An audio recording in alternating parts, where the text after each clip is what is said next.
really quick. First of all, have you been watching the NCAA tournament? Yeah. You have. I just told you I went to 2 games live. What's been your takeaway so far? I know some of the top guys. I really enjoy that a lot of the blue blood teams have been knocked out. That's been entertaining. Is that entertaining? Yeah. Because I don't you want to see those guys in the Elite Eight, Final Four? Here's the thing. They don't have any of those guys. Like, we're in a window of time right now where the best player in college basketball might go 7th. No. He's going higher than that. Alabama guy, he's going higher.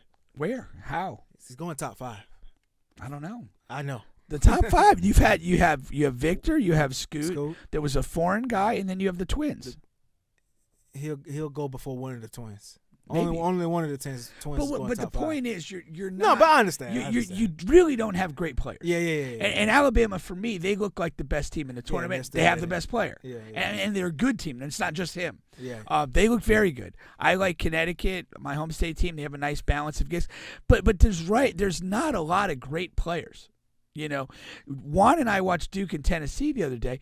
Like, Duke does not have any. To me, there was not a surefire NBA impact player on Duke's roster. You know, good players, nice, accolades in high school. There's not a surefire NBA player in that group. Right. Who's going to be an impact? Exactly. And, like, that's one of your blue blood teams. Kansas. There's just not a lot of great players.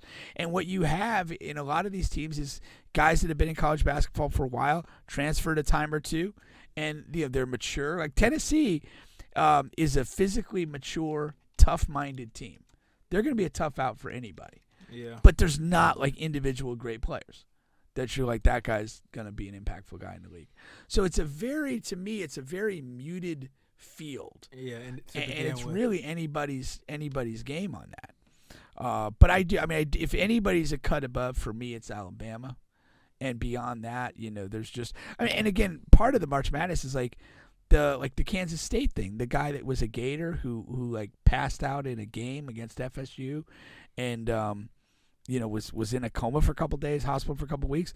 He transfers out to Kansas State, hits a dagger to beat Kentucky.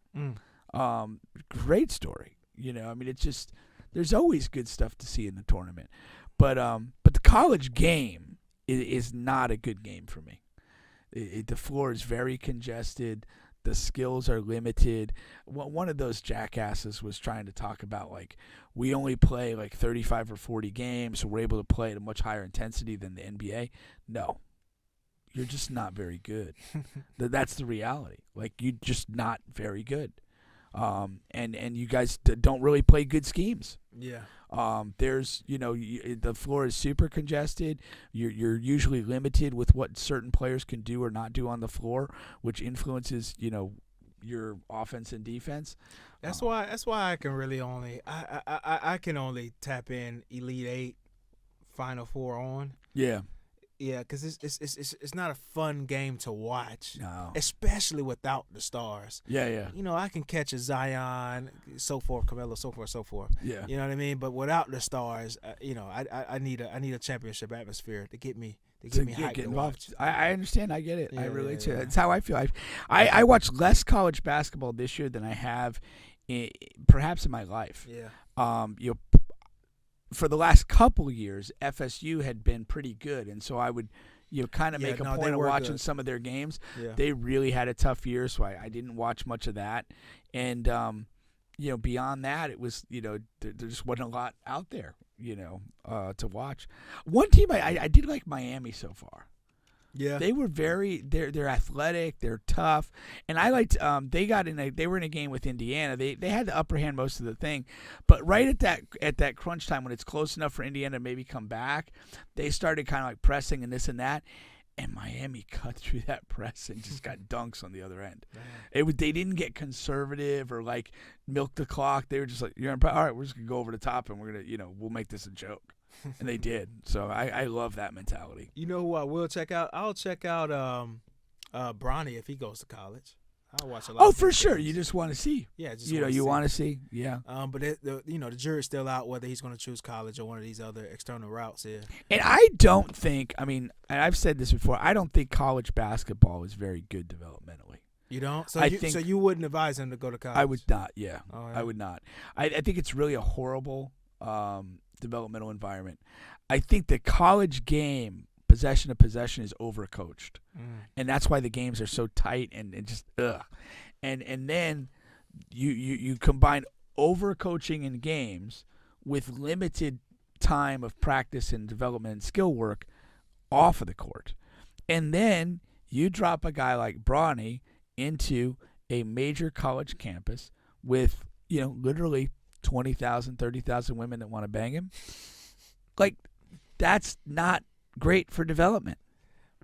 Well, I know KD on his podcast, Kevin Durant, he said he would prefer if not prefer, but he would like to see Bronny go to a college over any of these external routes because you still got the prime time. College gives the prime time availability to these guys versus these external routes. You really don't see them play. Like right. we saw Wemby versus Scoot because that was a huge thing. Right. But outside of that, you don't see these guys. You don't see or hear from these guys until it's draft time. No, I agree. I agree if it's just to be on television.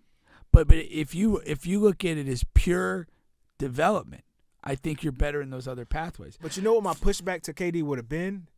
It's BRONNY James. Wherever he goes, they're going to find a way to publicize it, put it on TV or put it on the internet. Yeah, put it somewhere. He's going to have eyes on him. But here's my thing, and like again, that if the TV cameras are one thing, like the TV cameras are on Victor now. Like it is.